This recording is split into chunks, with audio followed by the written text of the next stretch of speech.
اليوم ضيفتنا في ديوانية الأنباء ما أدري شو أقول عنها، مذيعة ممثلة، بدت من قناة الراي في استديو الأبطال، ومن استديو الأبطال انتقلت إلى قناة فنون وقدمت العديد من البرامج الناجحة واللي اليوم هذا الناس يتذكرونها. جت لها فرصة بالتمثيل،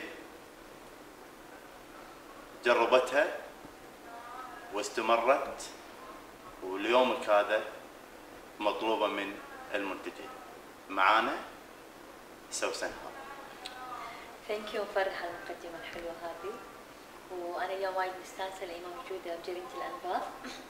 آخر مرة كنت هني قبل 8 سنوات لما كنت في برنامج استوديو الأبطال في الراي مع عبد الله أمان الله. سوسن، طبعا احنا مرة ثانية نرحب فيك، وانت يعني مو غريبة على الأنباء، والأنباء من بدايتها كانت معاك. أول لقاء كان لي على الأنباء.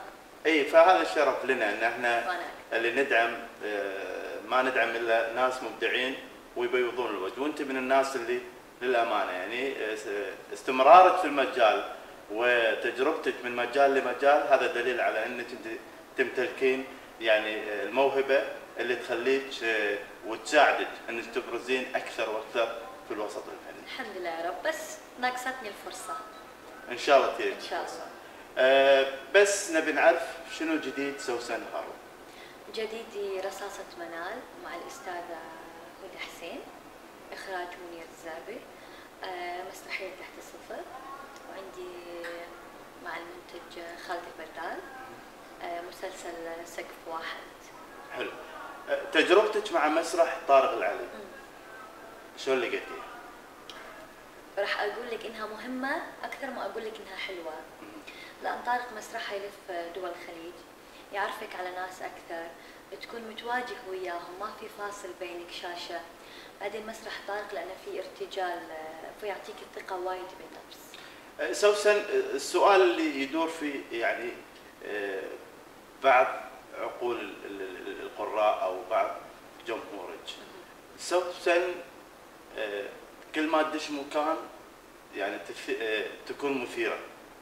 أثير الجدل. تثير الجدل. من أي ناحية؟ يعني عن طريق يمكن عن طريق، طبعا انت وايد مرحه باللوكيشن وتضحكين وكذا، او عن طريق اللبس، يمكن في كثير من الناس وجهوا لك عن طريق اللبس. فعلا صحيح. يعني ممكن ارد عليك كلمه واحده، هذه سوسن وهذا لبس. هذا طبعك كذي يعني ما اقدر اغير طبعي يغلب التطبع، هذا انا ما اقدر بس. حلو.